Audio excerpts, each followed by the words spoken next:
The first part of this event will rather simply be a lecture of about 45 to 50 minutes, and that will be rather humanities than digital, while the second part, and I hope you will all be very interested in the work the Wittgenstein Archives in Bergen is doing. So I hope that in the second part I can show you lots of the stuff and we can discuss it, to what extent XML really is suitable when we look at the actual practices. So the second part is thought to be the really digital part. Okay, section 1, writing. In July 1931, a philosopher in Cambridge reads Augustine's Confessiones. It is in particular Augustine's account of how he learned to speak as a child that makes a vivid impression on him. Our philosopher reads the passage at a time when he is struggling with theoretical questions about language and meaning. He therefore is very sensitive to anything that even remotely deals with these things. Augustine's description seems generally fair and representative of how we think language acquisition works. But our philosopher gets puzzled about a few sentences. Perhaps he draws a line in the margin of the book to highlight the passages that he finds perplexing.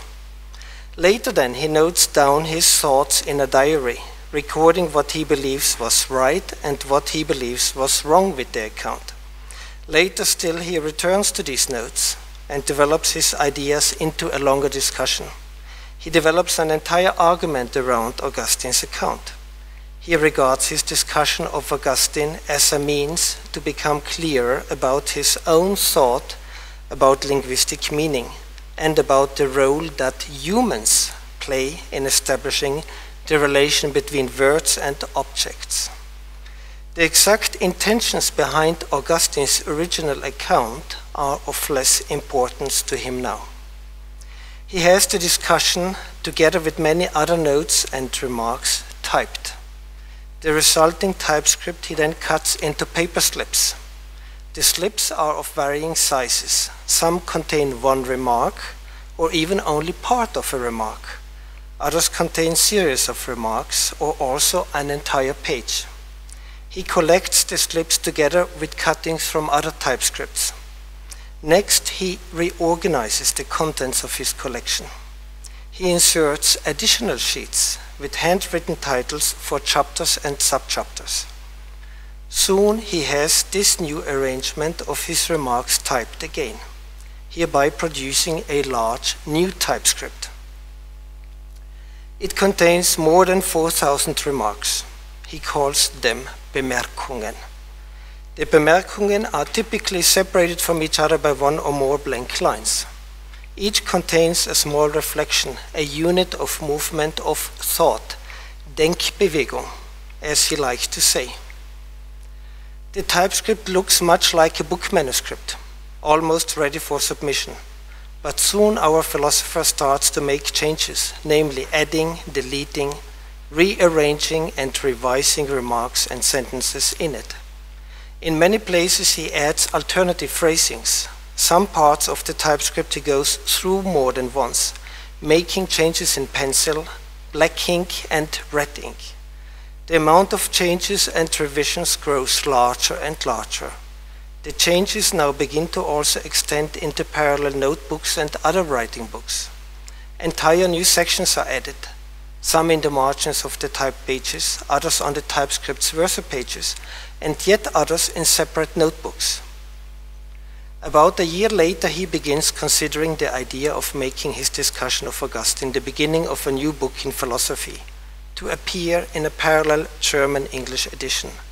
About 15 years earlier, he had published Die logisch-philosophische Abhandlung. This book had given him some status. He produces a concise summary of his argument, making it the beginning of a discussion about small and well-defined samples of language use.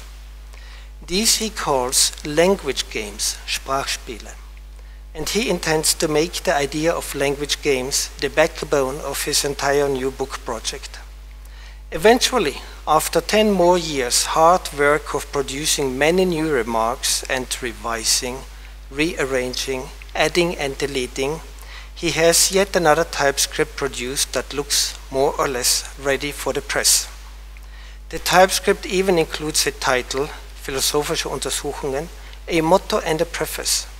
However, in the remaining 5 years of his life, our philosopher can never bring himself to finish the work for publication. 2 years after his death in 1953, his friends finally edit and publish it with a parallel translation in English. Second, scholarship. So far, I have done nothing but portray a real example of philosophical authorship from the 20th century. Note that I did not use the word text even once. I could have used the word, but I need not have used it. In some places I could have said text instead of remark, or in others instead of discussion or argument, or book or work. But in all these cases it would have been replaceable. Our author may sometimes have asked himself, which text should I choose here? Will I ever finish my text? Is my text good enough? Etc. However, again, the occurrences of the expression text in such questions are replaceable with words such as manuscript, book, phrasing, sequence, or version. With regard to text, our real case example didn't seem to pose any special theoretical difficulties. Most importantly, the ontological question of what text is clearly need not have bothered our author. Generally speaking, for the author, the notion of text need not be problematic at all. An author may just write, delete, rearrange, rewrite, compose, and so on. Neither did I have to be bothered by the notion of text when telling the story of the example. So, if there is a specific philosophical, ontological issue about text, as it seems to be, in the discussion of whether texts are hierarchical or non-hierarchical structures, where does this issue come in? Looking into the further development of our philosopher's story maybe helps to find the answer to our question. Let us first try to locate, with the help of our narrative, the points at which text can become a theoretical issue of any sort. As our particular tale goes, before he dies, our philosopher appoints 3 friends who are to manage the publication of his writings. The 3 find themselves confronted with a huge mass of pages, which the first have to collect from different places. Some handwritten, some typed, some bound in notebooks, some on loose sheets, some in orderly dossiers. This is now standardly referred to as our philosopher's Nachlass. For some of the books and pieces that they decide to edit from this Nachlass, they are able to use neat enough TypeScripts. For most of the publications, however, they have to make selections and combinations on both large and small scales, and need to do some heavy editing. They have to decide what to choose for publication, which version to use, how to arrange it, how many and which of our author's variant phrasings to include, whether to use also variants added in other manuscripts, whether to obey all his instructions or only those that they find conducive, whether always to omit what our philosopher himself had deleted, whether to stick to at least some of his idiosyncratic style and punctuation, whether and how much to expand on his elliptic references to either his own ideas or also the ideas and works of others, how much to bother the reader with information about the character of the original Nachlass source, etc., etc. If not for our author, text now seems to have become an issue, or a large number of issues, at least for his editors. In the processes of decision-making, they often referred to exactly this thing, the text. Clearly, the 3 editors found themselves confronted with issues of so-called textual criticism. We can imagine them discussing and debating these issues both amongst themselves and with the users of their editions. Both the editors and their critics would argue for their respective positions by reference to what they call the text. And this invocation of the text, while the word itself often seemed to refer to different things for the different sides, always seemed to lend their respective standpoints and arguments strength and significance. Surely, for many of the arising disputes, the expression text would again have been replaceable by some other words, for example, source. In a number of cases, however, the expression clearly carried something which was not contained in those other expressions, something like the marker of a norm or standard, and the text was precisely the expression to be used. Let us complete the story with some reports from perceptions and questions from the reader's side. They asked, have we received all the text, or are parts missing? Is the text displayed in the correct sequence? Does it contain transcription errors? Does the edition maybe mislead me to adopt the wrong interpretation? Have I been given the right text? Have I been given the text as it was intended by the author? To what extent is the text authorized by its author? Does the edited text correspond to the original? The textual situation in the Nachlass itself is often far from clear. The edited text could be something that physically never existed before, or no longer existed, thus was something that had to be reconstructed. Or the editors came at different times to different conclusions about what the text was, and for a few items actually different editions as also different translations were produced. Readers would again ask, which is the text translation I should use for my interpretation? Now it is true that these questions and issues bring us closer to theoretical discourse about text. But none of them really needs to bring us to the ontological question about what text is. Moreover, there are disciplines that not only treat these questions and issues, but also provide answers and solutions to them. I think here, of course, in particular of editorial philology and especially digital editorial philology. In the following, I will first look at the digital solutions to the issues and questions from above. In this context, we will notice that the very same disciplines that provide the solutions also seem to give in fact rise to the ontological question about text, first to the mentioned solutions. Section 3, Digital Scholarship. Methods of textual criticism have been developed for many purposes, but especially in order to find solutions to exactly the kind of issues and questions brought up in the previous section. 20th century textual criticism has improved these methods further through the application of digital techniques.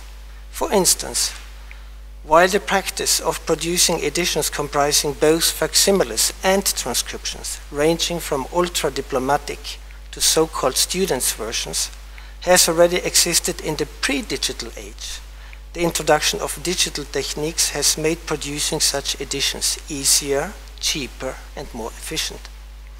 But the digital medium has not only provided improved ways of implementing solutions that had already existed before, it has furthermore brought new solutions and possibilities. XML-based user-steered filtering and presentation of online text archives is entirely new.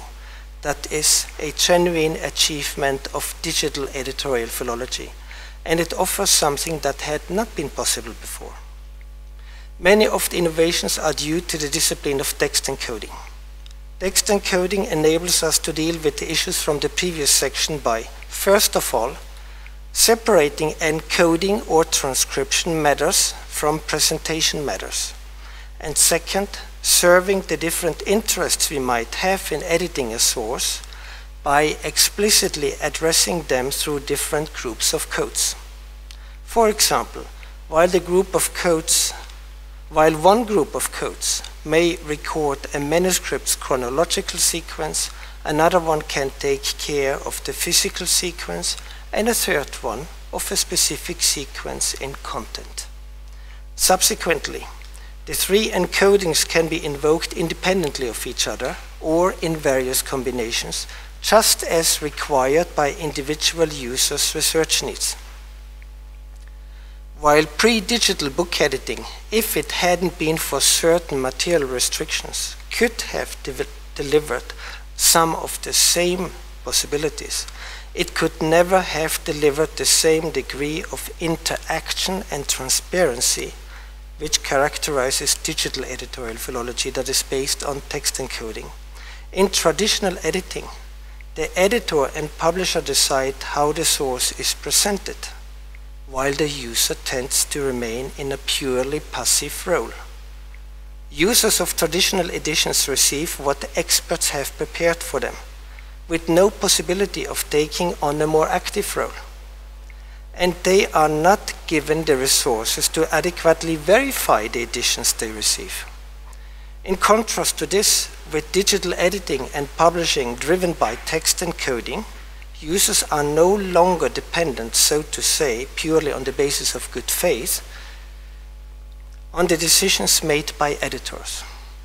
Instead, they are now in a position to control editorial decisions and, moreover, to also complement the experts' editing by producing additional versions.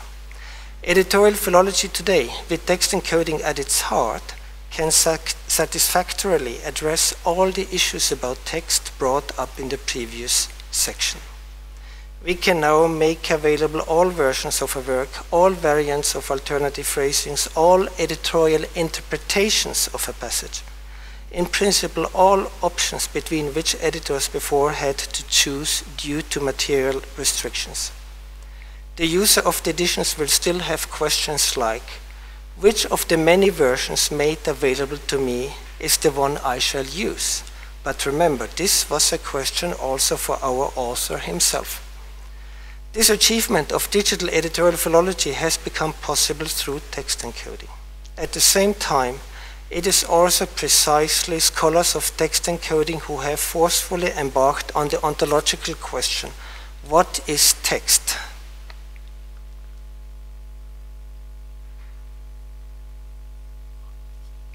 Section 4. Philosophy in Digital Humanities. It appears that it is exactly digital editorial philology and text encoding which have motivated the emerging, or at least the notable reinforcement of what I've called the ontological question about text. It is in particular the question whether hierarchical text encoding grammars such as XML are adequate for the transcription of manuscript source materials that has caused considerable controversy. And in the handout you find a number of quotations on that matter. Opponents of the view that they are often justify their position by invoking a non-hierarchical concept of text. They believe that texts are non-hierarchical, and this leads them to conclude that hierarchical markup cannot be the correct method. The primary examples are complex manuscript materials such as our philosopher's Nachlass, which, so their point, are characterized by non-hierarchy, or at least multiple and overlapping hierarchies. Against this kind of argument, in turn, opponents of hierarchical markup grammars, though they grant that overlap and multiple hierarchies exist in texts, have argued in favor of adopting the precisely opposite concept of text, namely a chiefly hierarchical one. Thus, the fundamental issue is no longer one about which is the right text, but has become one concerning the ontological nature of text as such. Are the views that texts are non-hierarchical or hierarchical for that matter justified? And do they lend argumentative support to either a hierarchical or a non-hierarchical approach in text encoding? In answering this question more fully, I would have to address at least the following two questions.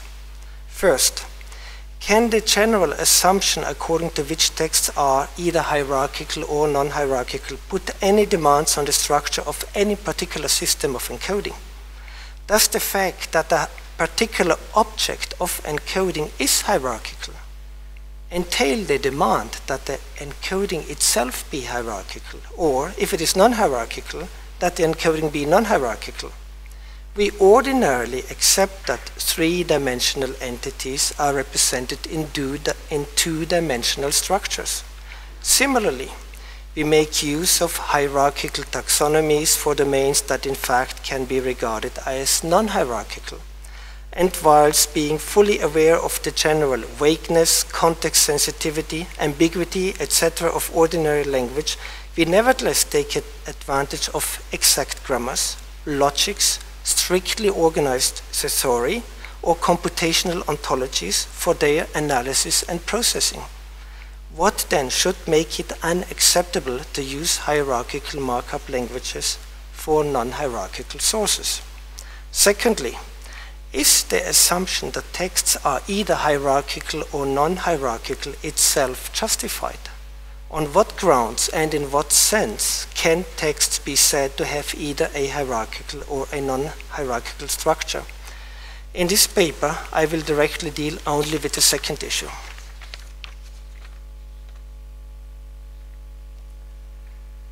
So, let's start. Are texts hierarchical entities? To answer this question, we should first try to find out what sort of entities texts could be on a general level. This is, after all, also what Alan Raniere and his co-authors wanted, to answer the question what text really is. But this ontological question, in turn, should first bring us back to the issue of writing. So what is writing? I consider writing an action, and think that as such it should be possible to describe it in terms of action theory. This implies the application of concepts such as agent, simple action, complex action, basic action, action result, and others. First, writing is, at least in terms of its physical movements, a basic action and thus not caused by other actions. Second, the act of writing produces a finite result, the written. The written is writing's intended result. Let us call it the document.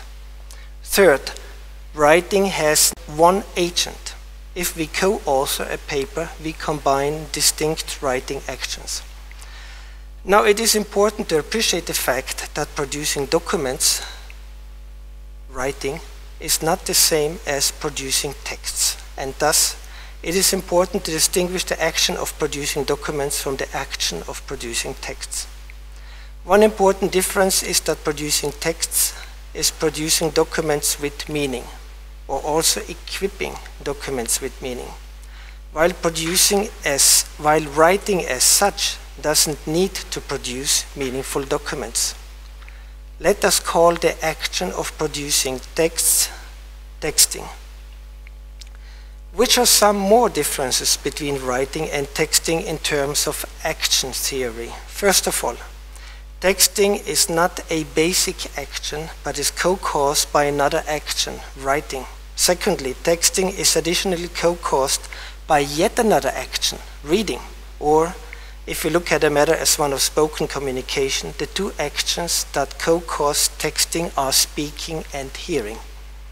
As a consequence, thirdly, while the action of writing is performed by only one agent, texting is performed by a multitude of agents. One agent is the author, another is the reader. In principle, each new reader, that is, each new reading, can constitute a change in the text. Consequently, texting is, unlike writing, not under the sole control of the author alone.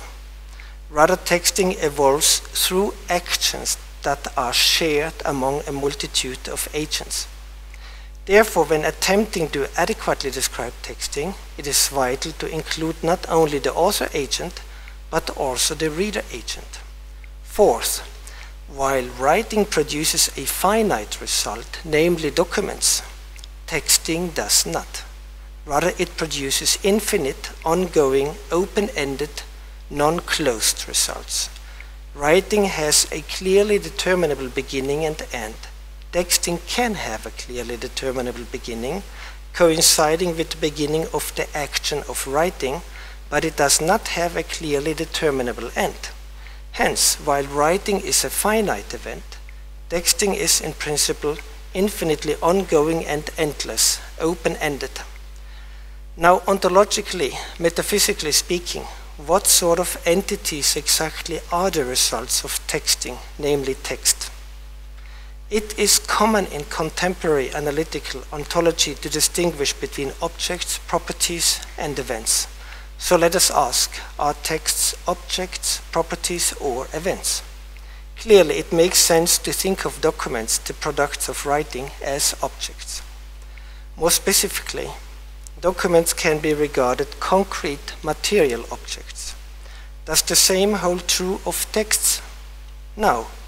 Very often the expression text is actually used to mean exactly the same as document.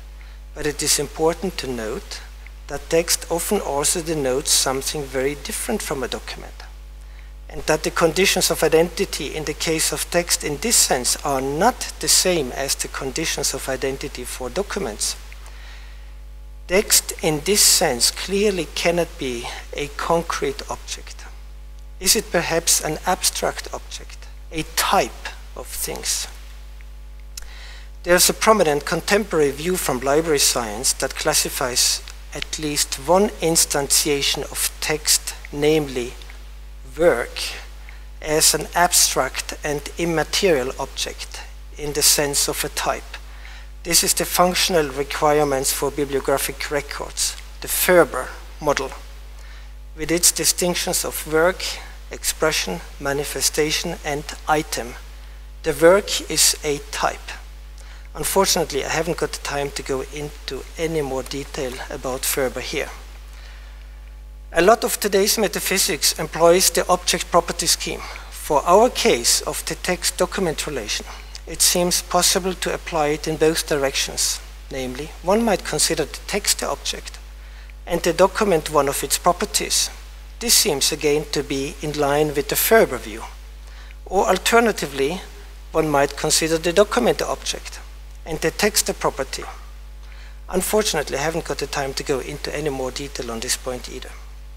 Now, whether we want to classify texts as objects or properties, we will have to regard them as entities that have a strong dimension of change. While writing produces a finite and fixed result and a concrete object, texting does not. Rather, texting produces at most an immaterial object that has a strong disposition for change in both synchronic and diachronic terms. Moreover, while writing requires at most one agent, texting requires more than one, and typically changing agents. It is the ontological category of event that seems best suited to address the issue of change. First of all, change in time. All this suggests as a consequence that texts may be more accurately classified not as objects or properties, but as events.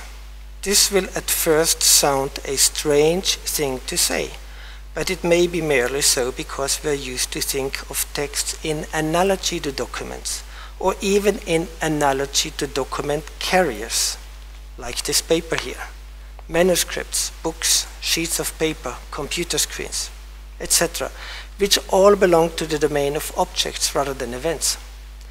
Few will have problems with accepting that texting as an action is an event, as any action, or at least so one can argue, is an event. In the following, however, I want to take precisely this more radical position, that texts themselves are actions and events. Thus, not only the action of texting, but also the results from such action, the texts themselves, would again be actions. More accurately, not only ongoing, but also joint, shared actions, because texts are co-produced by a multitude of agents, authors and readers. As events, a text takes place in time and locus, a place. One consequence from this shared action and event view of text becomes visible precisely in the answer to the question about the locus, the place of texts. Which is the locus of a text? Is it a book, a computer screen? If texts are events, then a text's locus can be regarded to be its carriers, because an event's locus can be identified to be its carriers. So which are then the carriers of a text? It's not books and computer screens. They are document carriers rather than text carriers. But the document itself surely can be regarded a text carrier. Are there additional text carriers? Yes, the author and the reader. It is thus all three that carry the text event: the document, the author, and the reader. As a consequence, the text's locus is exactly dimension 3, the document, the author, and the understanding reader. And thus the text event takes place exactly in the geographically and chronologically dispersed interplay between authors, documents, and readers. What finally are the implications of such a view of text as ongoing shared action with regard to our question whether hierarchical or non-hierarchical markup is more apt for the encoding of texts? The main implication is, to make a long story short, that none of the two positions is correct, or if you like, that both are equally correct. For following the present argument, what we encode are our own text actions. With Patrick Sales' words, transcription is, quote, a protocol of perception, mapping, and interpretation, end of quote. Whether the text itself will be hierarchical or non-hierarchical depends on us as encoders. For as encoders, we join the author as co-agents and become thus active participants in the making of the text. We encode the communicative actions which we ourselves perform by the very act of encoding, in response to the author's part of the actions, rather than encode the communicative actions of the author alone. In my view, therefore, both positions have the same mistaken ontological approach to what text is. They are making it sound as though the question would be essentially a matter of finding out which is the right representation of a pre-given structure of text. But hierarchical or non-hierarchical describe aspects of our active responses to the source, and therefore concern the nature of our own actions rather than the nature of independent entities. As Dino Buzzetti says, quote, an OHCO structure is not a model of the text, but a possible model of its expression, end of quote. The OHCO view of text could thus be rephrased to, text is a hierarchical ordering of content objects. With Wittgensteinian sign theory, we can say that both sides of the debate tend to mix sign talk and symbol talk, and that the primary field of text encoding belongs to the realm of symbols rather than that of signs. A symbol is the sign with meaning, the sign as symbolized. Whether you encode a source in hierarchical or non-hierarchical ways is a question of how to map, symbolize the signs of the source. According to Desmond Schmidt, complex text variant structures pose overwhelming challenges for hierarchical markup and consequently form a primary case for the non-hierarchical approach, as also for the non-embedded markup approach. But also text variants are not independent entities that put insurmountable constraints on our hierarchical mapping acts. What makes up a text variant is namely already co-constituted by our reading and mapping of the source. If it wasn't true that we can adequately transcribe complex primary sources in hierarchical XML, It would be quite mysterious why so many projects manage to encode and edit intricate and multifaceted, overlapping and non-hierarchical handwritten materials with hierarchical XML. One example is editorial work on the Wittgenstein Nachlass by the Wittgenstein Archives at the University of Bergen. Our XML transcriptions contain, so at least our ambition, an exact record of each single letter that Wittgenstein wrote in the Nachlass, and of the writing acts it was produced by or subjected to. This information is converted to diplomatic version outputs in HTML. Diplomatic outputs represent the source on the level of its letters. In short, they focus on the source's document level and the author's writing acts. At the same time, our XML transcriptions also permit to produce normalized versions, which clearly belong to the text level. A simple example from Wittgenstein Nachlass MS-106 can be used to exemplify the basic idea of distinguishing document and text levels through diplomatic and normalized versions, respectively. In this passage here, Wittgenstein did not actually write out the two variants. Can be seen the Allgemeinheitsbezeichnung here. And Allgemeinheit, as he did with the two variants brauchen and verwenden in the next line. He wrote only Allgemeinheitsbezeichnung and subsequently deleted part of it, yielding our reading of the passage as containing the two variants Allgemeinheitsbezeichnung being eventually discarded in favor of Allgemeinheit. The diplomatic version will look something like this. Allgemeinheitsbezeichnung is not spelled out to contain two words, Allgemeinheitsbezeichnung and Allgemeinheit, since he only wrote Allgemeinheit deleted Bezeichnung. While in the normalized version, it will of course be something like this. And all this bases on this one XML source transcription.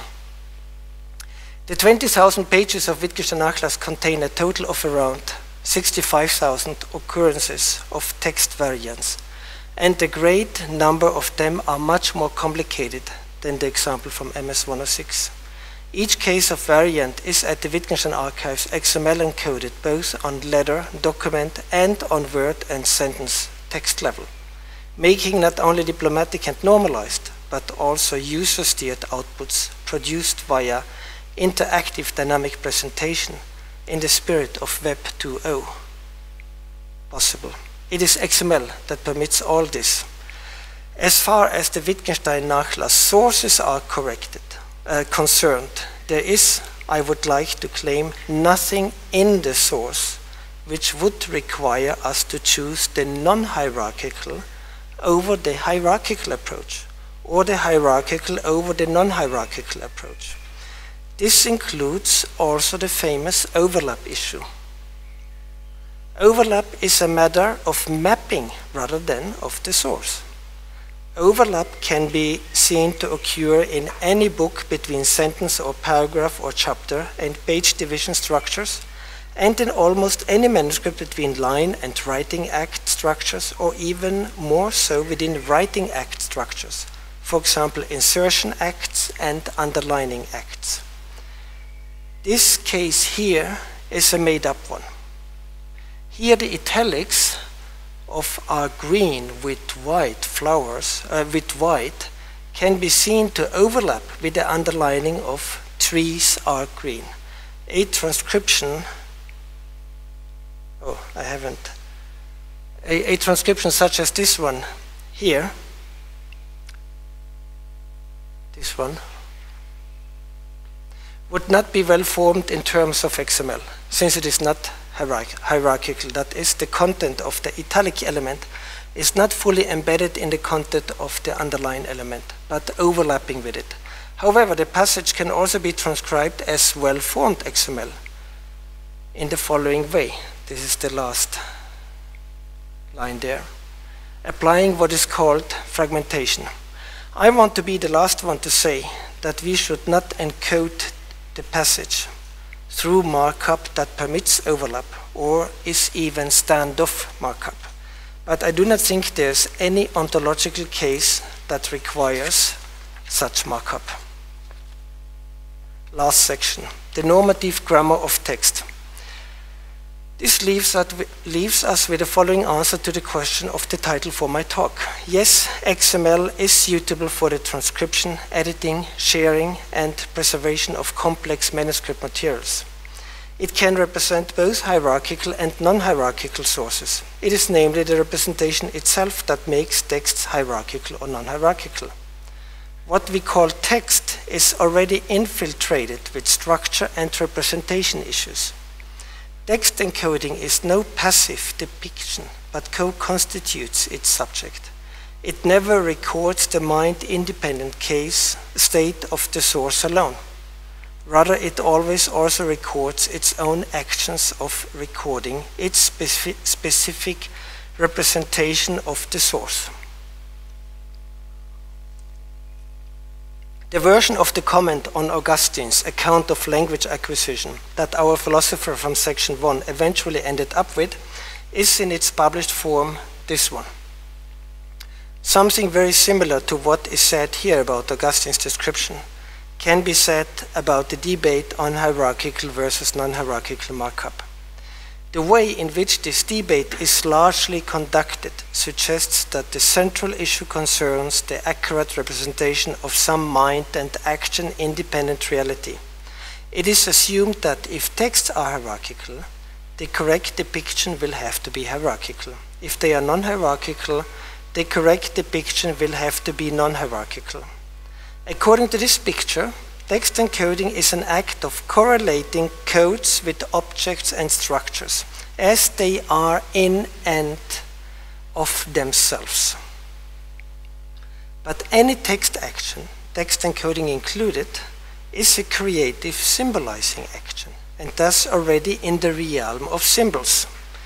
This is nothing out of the ordinary. It is simply what meaningfully engaging with the world looks like on an everyday basis. It is what each of us does all the time, without running into major difficulties.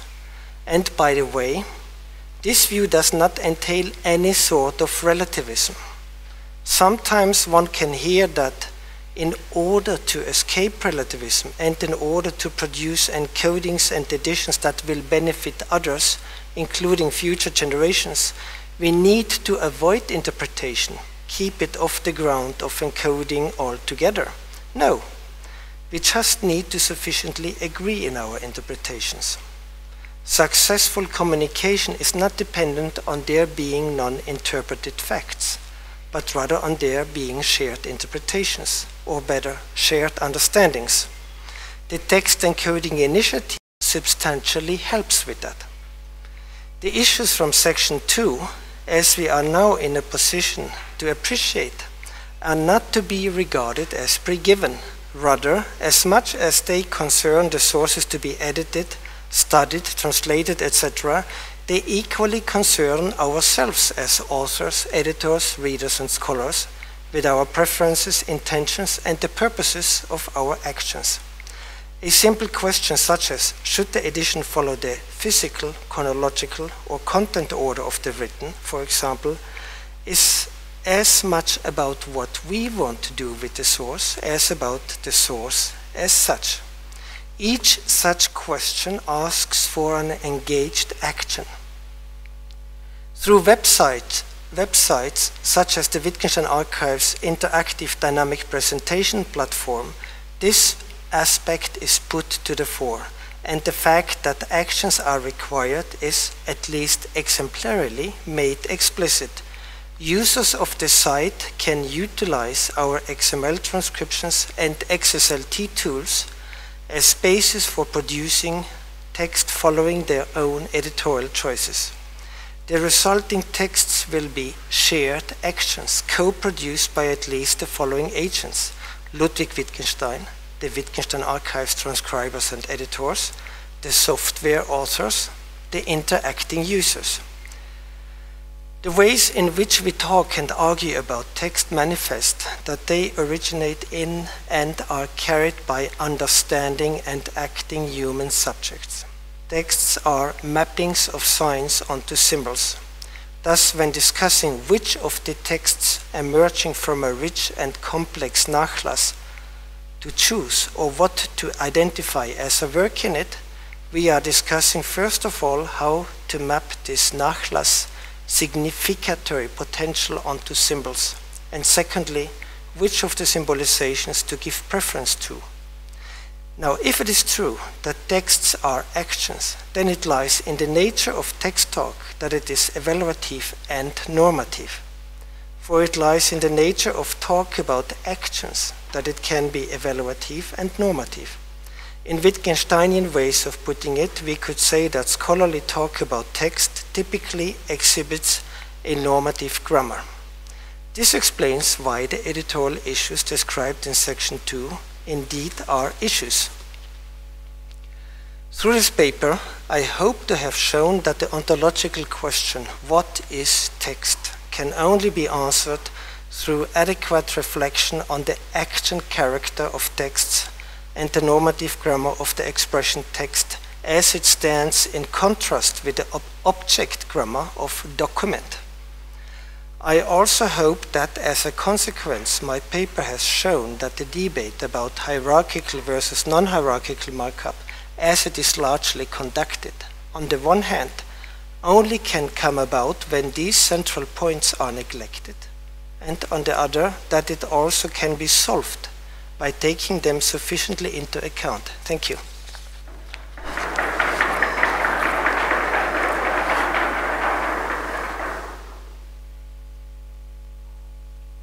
So now I hope you have lots of not only philosophical questions, but also want to see some digital stuff.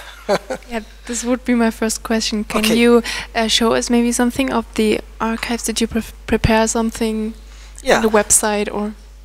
Yeah. So this is all stuff that is open on the web and openly. Oh, sorry. I think you have to help me to set this up here so that that we can all look at it. So whatever I'm going to show you now is out there on the web, publicly, freely available. And just in the last week, we have really made some progress there because, as Maria said in the introduction, we have produced the so-called Bergen Electronic Edition, which was published in 2000 as CD-ROM with Oxford University Press. It's a commercial edition. Now, the rights in the Nachlass publication are not with Oxford, but with Trinity College, Cambridge. And from Trinity College, Cambridge, we have the permission to put everything out on the web. But we have an agreement with Oxford. The University of Bergen has an agreement with Oxford that whatever we put out will first be agreed with Oxford, so that there's no competition between the continued commercial cooperation with Oxford and an open access version of the. Can I also see? No, actually. Yeah, I need actually. Okay, I can just look at it over there, maybe.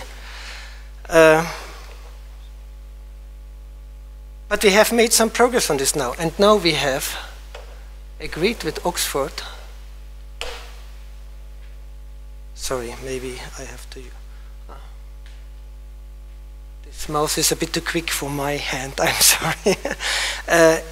Is it not possible to? Well, that one doesn't. Oh, yeah, okay, good. We have now agreed that while continuing to cooperate on a commercial edition with Oxford, and that may come out in 2020, we at the same time already now can give access to all the transcriptions of the Wittgenstein Nachlass. And this is the site that I call the interactive dynamic presentation site, because it not only permits you to have access to the standard diplomatic, I have to take this slowly, I see, standard diplomatic versions of a Nachlass item like manuscript 101, which is the very first manuscript in the Nachlass. No, actually, I already did a combined version, so this wasn't a purely diplomatic version I see now. So it's not only that you can get diplomatic versions, but you can actually also deviate from these standard. Let's include line endings, for example. You can deviate from, and let's include also marks in the margin. So you can actually do things which I think we have to do something, because I lose a little bit of, oh yeah, with this one here, right. In the Bergen electronic edition, for example, we had pre-produced two standard output formats, the diplomatic and the normalized, and that's what the user got. And if the user thought that the normalized was too clean, that we had omitted too much of text that Wittgenstein himself had deleted, for example, if Wittgenstein deletes all the remarks on a page or 5 pages in a sequence, so that would not have been included in the normalized version. While now, with this side here, the user can, for example, say, I want to have deleted text included if it's marked by a certain code. So what this page here actually does is it gives access to our XML transcriptions, and this is only a beginning, and I would need lots of resources to really make the entire encoding that we have available for such filtering, and not only available for retrieval on browsers, but also on tablets and smartphones and so on. But the user can actually then here make these choices that are more tailored towards his needs in the research. This would now be an example. Another example, if we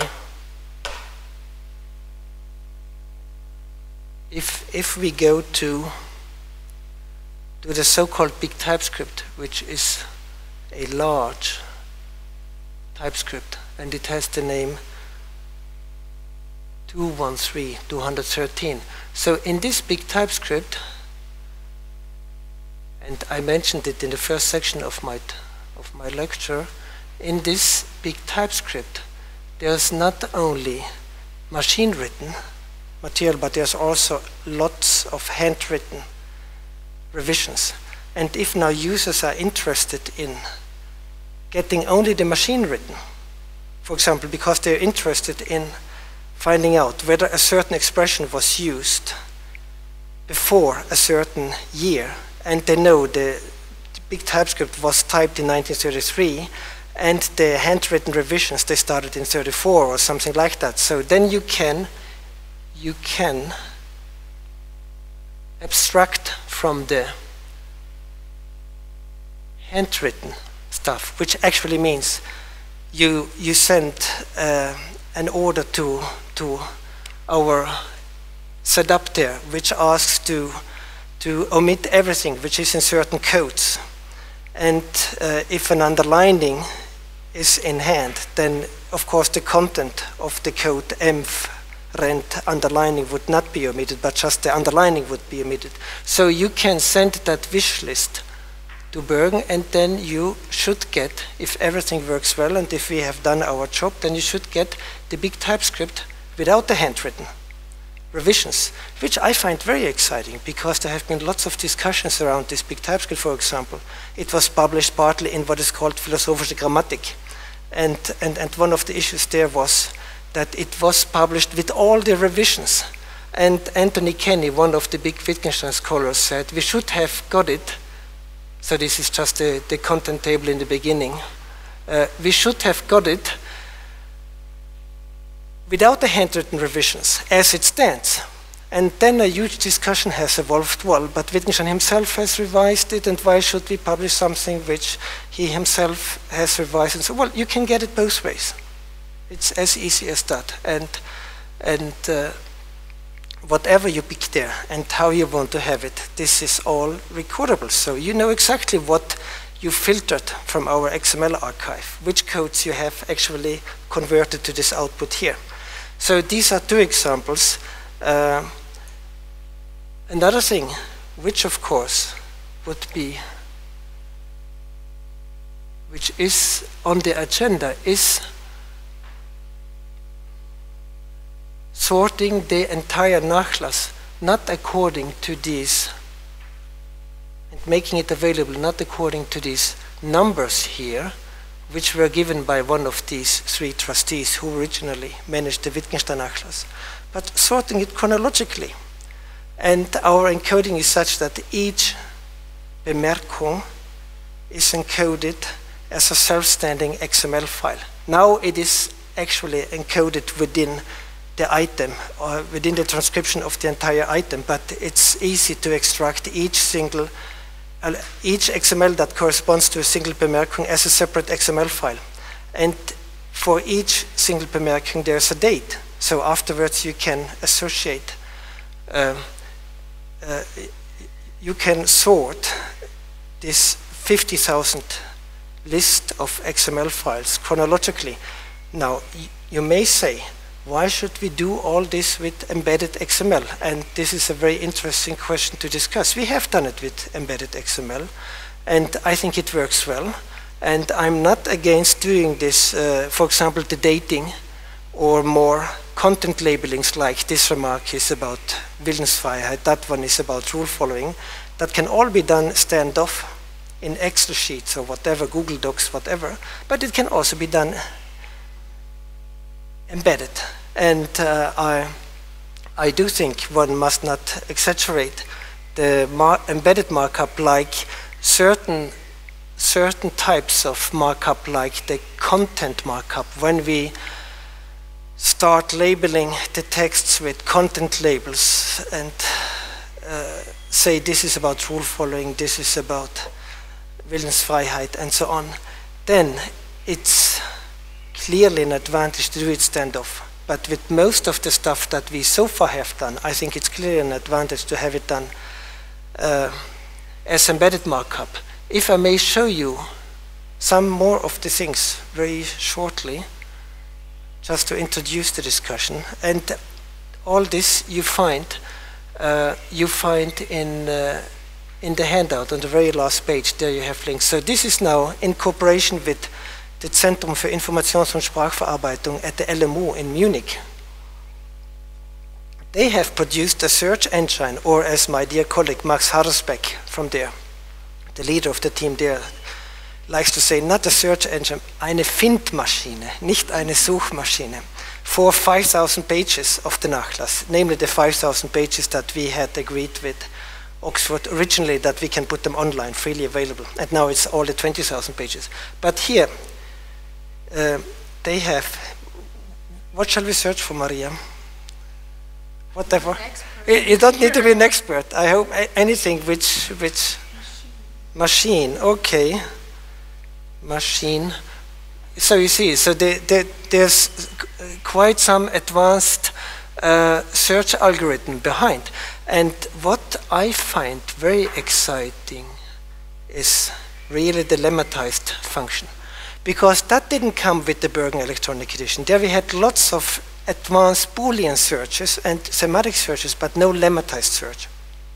And lemmatized search is a big thing for us Wittgenstein scholars, because we really want to get all the hits of a search, not only those that fit the string. And with this one here, with this great cooperation with Max from CIS, we have received lemmatized search so far for the okay, what have I done now? For the 5,000 pages, but it shall be done for the entire 20,000 pages. And what they have done there is they have not only implemented lemmatized search and also some semantic search, but in addition they have produced automatic highlighting of the search hit in the facsimile. So this is really, it's I don't know whether you are amazed by this, but I'm very amazed. And it will highlight the sentence in the facsimile which fits the search result. Yet another example, and then I will stop and only show more if you want me to show more. Another example is faceted browsing. So I have at one point started to produce an ontology for the Wittgenstein domain, and in the framework of the digitized manuscripts to Europeana project. And this is in cooperation with Christian Morbidoni from the University of Ancona. So what we have done here is we have extracted from our XML lots of metadata. And the XML, this is in the XML. And others would do it standoff markup-wise, but we have it in the XML with the TI codes. So when Wittgenstein refers to Augustine, we have a code there that says there's a reference to Augustine. And that comes into that will kick the reference to Augustine into the person class, reference to persons. Then we have a code for references to works, and that will kick that instance into the references to external works class. So confessiones, for example. And then you have, of course, codes, encoding of datings and of contents. And if we are not interested in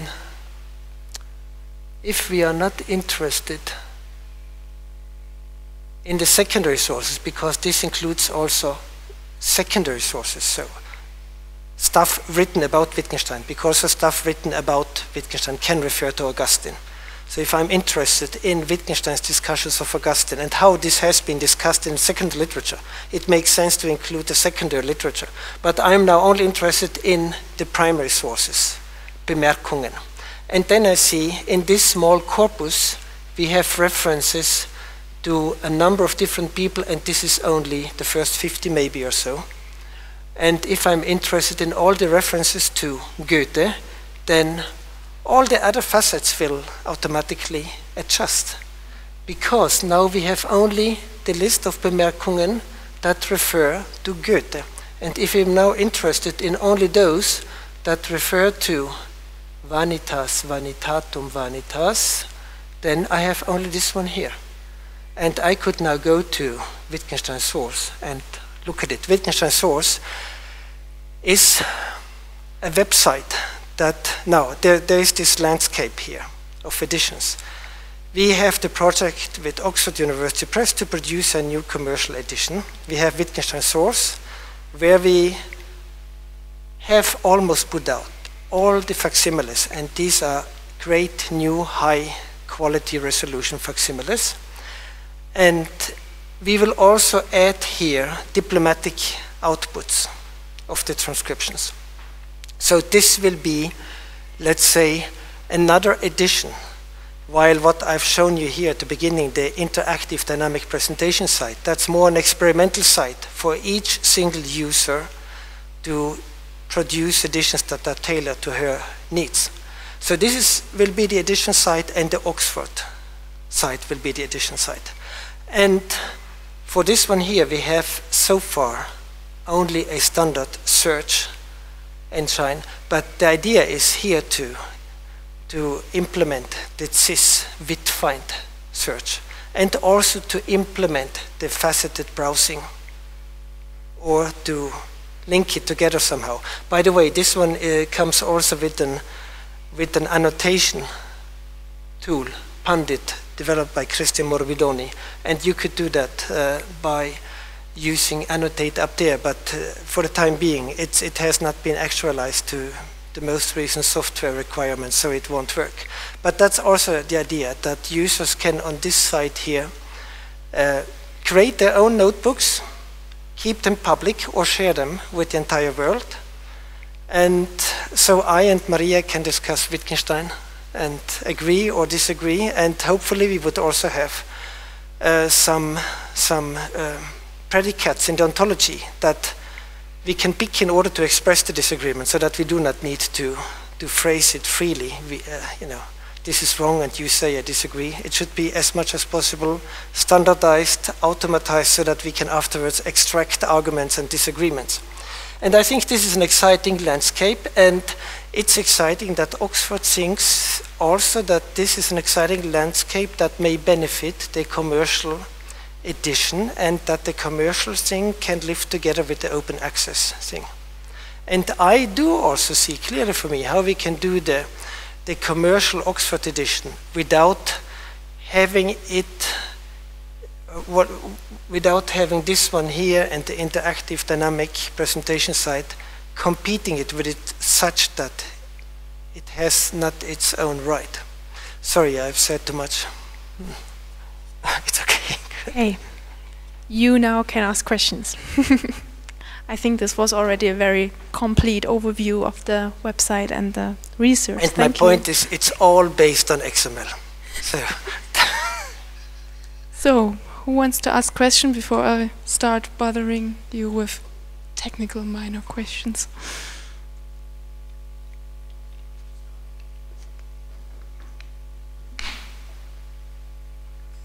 So, thank you so much. This is really fabulous and impressive in many respects. To come back to your philosophical point about text, the whole project in the end rely heavily on metadata. Even if you showed Augustine, you have to find Augustine. This is much more than a string-based search, I think. Yeah. So, in this sense, this edition is a very much a hierarchical thinking of text in the end, because without metadata, well, even ontology, it's an OWL file. Okay. Yeah. So in the end, it's mostly this. Yeah. Okay. Yes, it is, and I have no problem with that. I have no problem with people doing standoff markup and doing graphs and so either. But I just wanted to defend that the hierarchical and the XML can do its job very well, and I do not see the problem. I don't know to what extent you have followed this entire discussion, but if you have looked into the handout, there are quite a few quotations there, and in the Humanist mailing list, for example, the discussion drops up from time to time. And shall one do it in this way or that way? I can just say we are happy XML now. In the previous phase of the Wittgenstein archives from 1990 to 2000, we actually used the non-hierarchical MEX multi-element code system developed by Klaus Wittfeld. We did well and fine then too, but simply in terms of software report and standardization, and we couldn't have continued with that because the software support would not have been sufficient, and doing it in XML and TI guided. I do not say TI conform because some strong representatives of the TI may say, well, what you're actually doing is not really TI conform and so, but that's why I say TI guided. That's at least TI guided. But that permits communication, more than MEX was able to. More questions?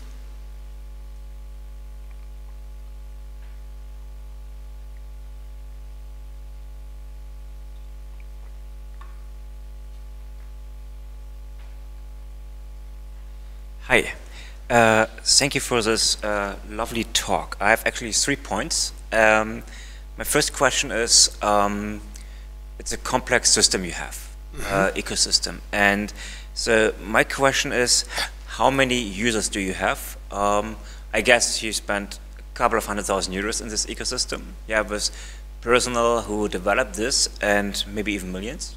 And so my question is, how many users do you have? And I believe that I've seen that there's a little performance issue already. So when you process this one search query, it took 4 or 5 seconds or even more. I did not count it. And I'm asking this for this reason. So what happens if you get really a load on? So to say, let's start simple, just 5 users accessing in parallel the database and querying. So have you made some tests on this? And along these lines, what is, say, your user statistics that you're using this? I'm just asking then, as much as I love it, my guess is if you get some user load, it will be completely out of the performance? Yeah, thank you for the question. So actually I can't answer it. We have, on Wittgenstein Source, we run Google Analytics. And there I think since June 2000, I don't know, maybe January 2015, we will have about 700 users or something like that. And this runs, luckily, not on our university server. This runs on a server which is maintained and run by an Italian company, Net7 in Pisa. So I think they do a very good job on that. And while the previous digital library software that they used for Wittgenstein Source was not very stable, this one now, it's called Muruka, is very stable, and I have not experienced any performance problems with this one here. Now all the other things that you saw, except for the semantic facets browsing, that's currently on a Berlin server, but the interactive dynamic presentation thing, that is on our local server in Bergen. And I don't know, I have thought of this many times now. I should say that the Wittgenstein archives right now has not much resources. It has actually only me in half a position. So I am dependent on and very grateful for the help I get from the university library section for digital services. And they will help me actually logging the users. And I can't answer your question. I don't know. I don't know. We haven't yet announced that the entire Nachlass is available for free via this. Okay. Via this site here. And I don't know what will happen if not only 5 but 50, which of course we hope, but if 50 users at the same time filter one and the same transcription. So I'm the first one to say yes, here we need a proper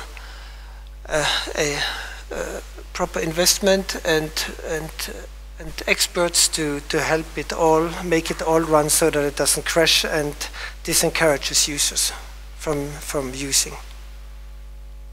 Okay, maybe just a side note on this. In the field of user experience, so my background is computer science. Yeah. There are a lot of statistics from Facebook and co that if you need to wait more than 2 seconds, users leave, period. They don't come back.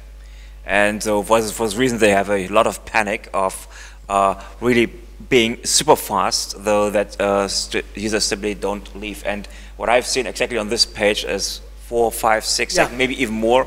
And I just want to bring this up. Yeah. Then, I mean, of course, humanists are a bit more patient, so time doesn't matter that much. So, but I just want to raise this topic, and especially when you get some more load on it, you will run into serious issues. I know this from own experience in the past. I don't know.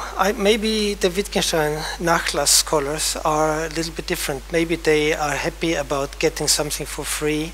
They are used to wait. And if it's only for 10 seconds, they can cope with that.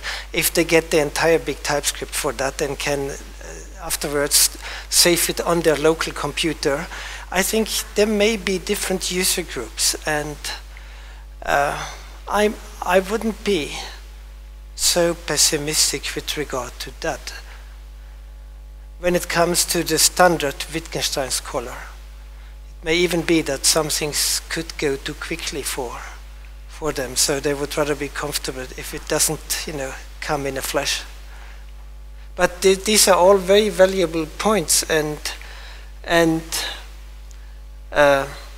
I'm here entirely dependent on computer scientists and software managers to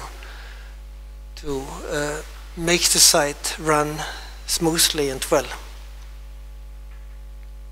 Yeah, thank you. It's more in clarification. You said something about intra-additional editing. Yeah, interactive. Okay, then I missed. Okay, well, sorry. No, my question is simply what this is.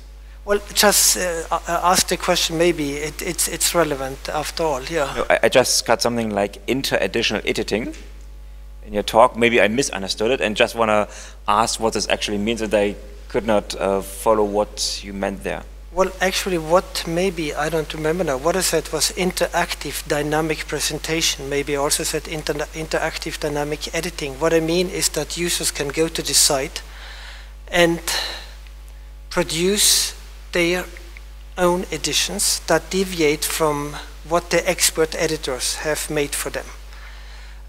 Then, in addition, I think it would also make sense that users not only can still sort of passively use our XML archive, but actually interact with the XML archive, see the XML displayed, and when they see in the normalized or diplomatic or any combination of presentation something which they think is a mistake, so they could actually go to the XML, those who are XML freaks, and make a suggestion for how to correct it. Or they could also just, through free prose, describe the correction. And then we would speak more about interactive dynamic editing, because it's not only that the user filters some presentation and sorting, but would actually could, if we only have a proper workflow, start participating in the transcription. So that, I think, could be called interactive editing then.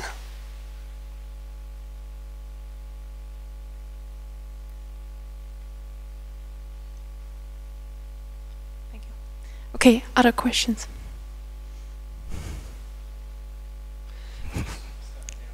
That's fine.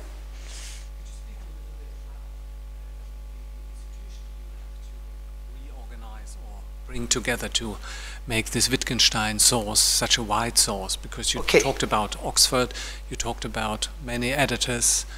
Yeah. This is not, yeah. Okay, so when Wittgenstein died, he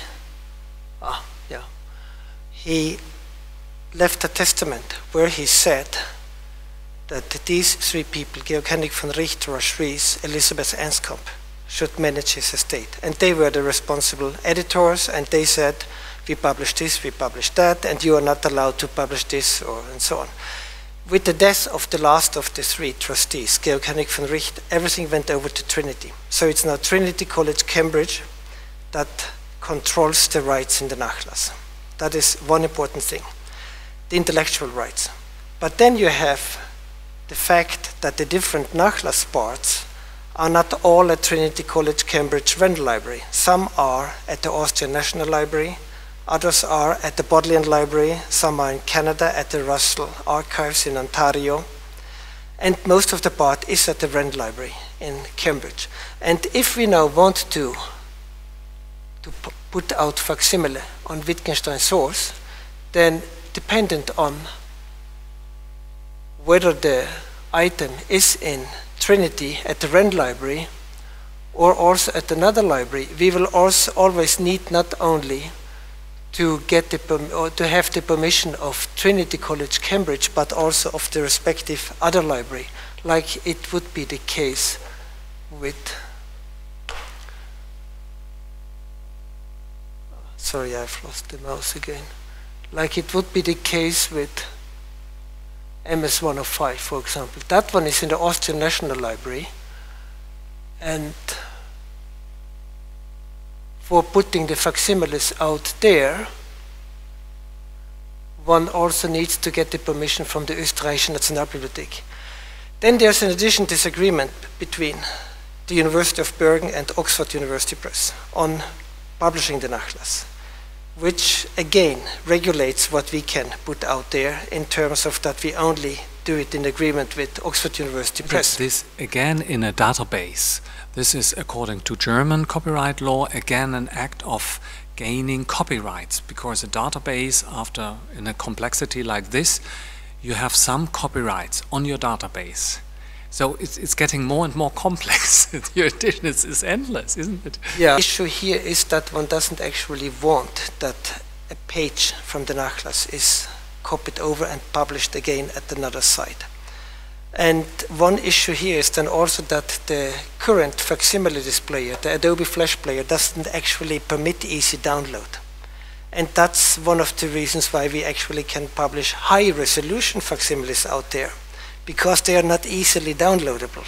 So open access is one thing, but making it available for download is again a different thing. For that thing, you need to go to the libraries where the archives, the actual originals are kept, and ask them for permission to get the file and use it in a publication or so.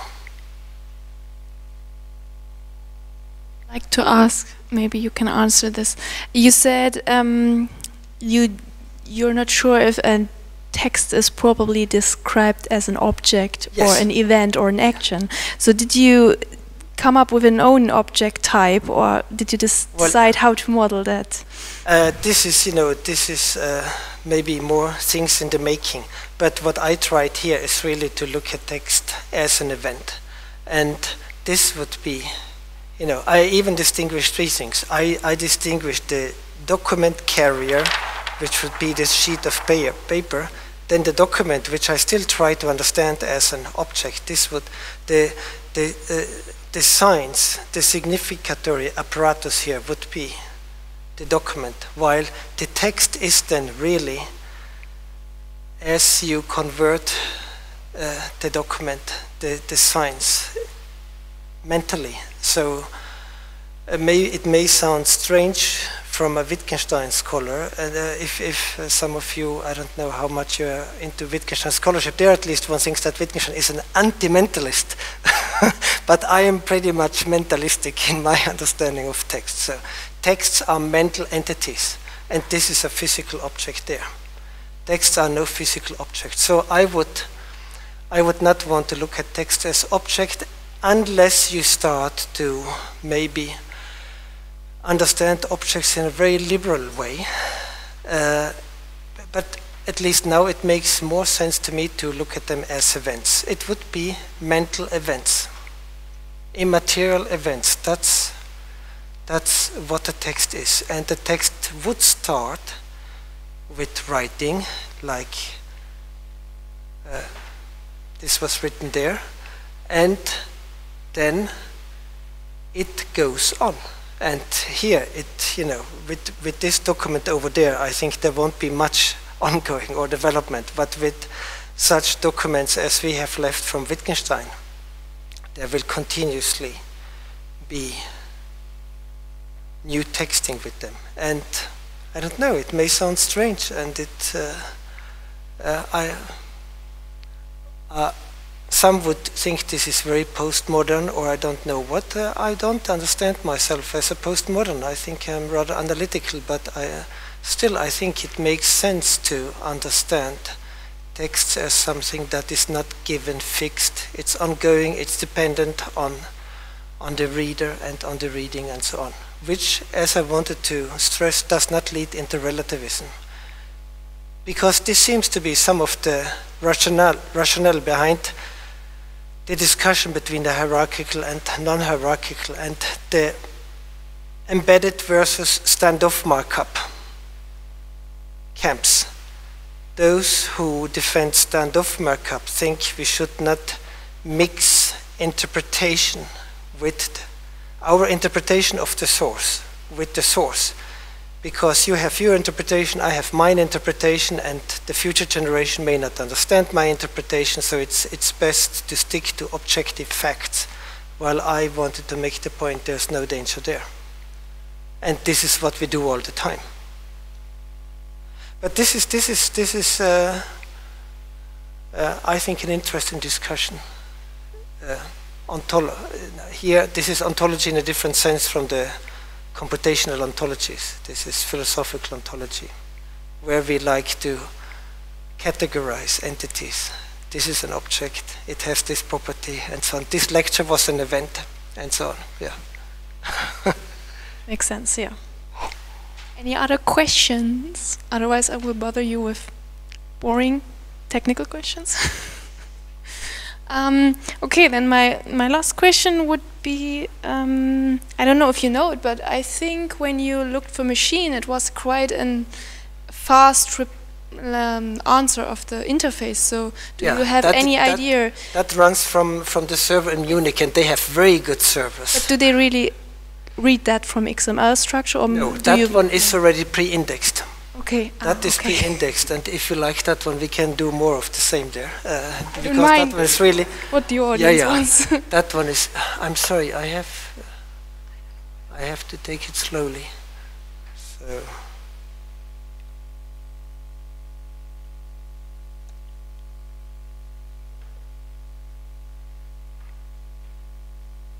So you can reach this here, and to me, of course, fascinating examples are always. So it's like a word verbs, yeah. Word dictionary or word index. Yeah. Oh, okay. Guys, other questions? But what they receive from us is a version of our XML, not the mother complete XML, already a reduced XML, and they run that XML through their tools. They have the largest electronic lexicon of the German language, at least they say. I don't know, maybe you have the largest here. And that lexicon is encoded. So for each verb, you have not only the Grundform, but you have not only the lemma, but you have also, what is it now, the full form? Yeah, you have all the flexions. And so they run the words that they extract from the XML through that lexicon or compare it. And then they have the information. This word here in this Bemerkung is an instance of that lemma over there, and it is in that form and so on. Yeah. Yeah. You have, yeah, and as you have seen with machine, it goes both ways. So it's not only post but also pre. It's you have Dampfmaschine, but if we go, you have also maschinell. So it's symmetrical. It goes before and after. Yeah. Okay, thank you. And the automatic highlighting in the facsimile was mainly done by Roman Capsamum. So the recognition of the portion in the facsimile that corresponds with the sentence in the hit, that was done by Roman Capsamum. Thanks a lot. I think if you have question that you want to ask offline, then you can also do this. Or with the drink now or whatever, yeah. So I think, again, thank you for coming here. Thank you.